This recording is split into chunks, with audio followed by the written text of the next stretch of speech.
Hey Pixie Dusters, welcome back to my channel. If you're new here, hi, I'm Fio and I love all things Disney. Today's video is number 3 in the Imagineer Profile series, and I'm going to be talking a little bit about Ralph Harper Goff and all of his many contributions to the Walt Disney Company. Harper Goff contributed so much in so many different areas of the company, and I think he's a really interesting person. So let's get into his story. First and foremost, Harper Goff was an artist. Growing up in Fort Collins, Colorado, he loved to draw and paint, and he went to college for art in Los Angeles. He then moved to New York, where he was an illustrator for the National Geographic magazine, among other publications. His story with Disney begins in 1951, when he was in London looking at a model train set. There was also another man looking at the same train set who revealed himself to be Walt Disney.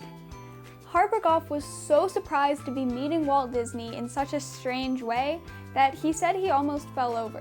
I thought that this was super funny because if you watch my Ex Atencio video, which you really should if you haven't, then you'll know that X's first response to meeting Walt Disney was also to almost fall over. This is a little strange, but honestly, if I was in the presence of Walt Disney, I would probably fall over too. So anyway, Walt and Harper got talking, and Walt asked him what he did for a living. When Harper replied that he was an artist, Walt said that once they were both back in the United States, Harper should get in contact with him. Oh, and in case you were wondering, Walt was the one who bought the train in the end. So once they did get back to the US, Harper ended up getting hired by Walt Disney Studios, and his first project was to be working on a short film called 20,000 Leagues Under the Sea. This was supposed to be a documentary as a part of Walt Disney's True Life Adventure series.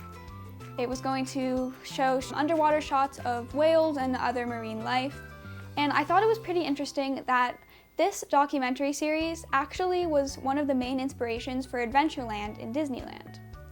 But if you know Disney movie history, then you'll know that 20,000 Leagues Under the Sea is not a short documentary, but in fact a full-length feature film. Actually, it was Walt Disney's first live-action feature film, and we have Harper Goff to thank for that.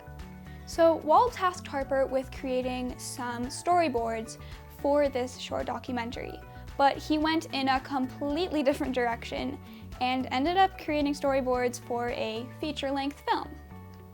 At first, Walt was pretty mad that Harper had created something completely different from what he was told to, but after looking at his sketches and thinking about it for a little bit, Walt realized the immense potential that this story had, and he decided to make it. Harper ended up designing not only the set, but also the incredibly iconic Nautilus submarine for this film. And when Disneyland opened in 1955, there was an exhibit in Tomorrowland that featured scenes and props from this incredibly popular movie. So Harper influenced Imagineering before it was even really a thing. Actually, Harper was one of the key people in bringing Disneyland to life. He created some of the first sketches of Walt's ideas for the park, way back when he was just going to buy the land across from his studio in Burbank and call it Mickey Mouse Park. These sketches are absolutely beautiful, and I think it's super interesting to see some of the original ideas in them that were realized in the park in a completely different way than originally imagined. A perfect example of this is a very spooky and broken down looking haunted house located just off Main Street, USA. This haunted house was originally Harper's idea, and though Walt rejected the broken down looking outside, famously saying something along the lines of, "The ghost can handle the inside and we'll take the outside."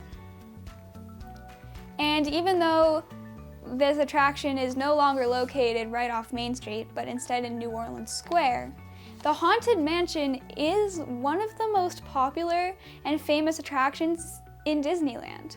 But Harper's contribution to Main Street go far beyond just drawing a haunted house off of it. In fact, he designed the original sketches for all of the buildings on Main Street and combined Walt's hometown of Marceline, Missouri with his hometown of Fort Collins, Colorado to create the ideal early 20th century American small town.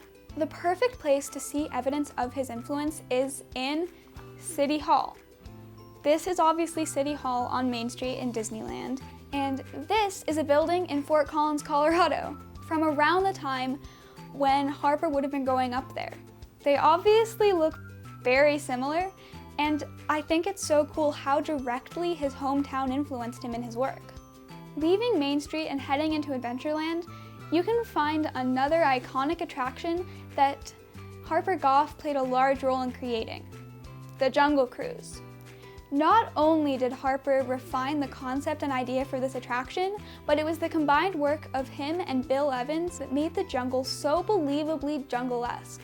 Another awesome role that Harper had in Disneyland after it was opened was as one of the original members of the Disneyland band, called the Firehouse 5+2. It was composed primarily of men who would go on to be Disney legends, including Lord Kimball. Harper played banjo in this lively musical group that would entertain guests on Main Street. I find this detail so cool because it shows how versatile he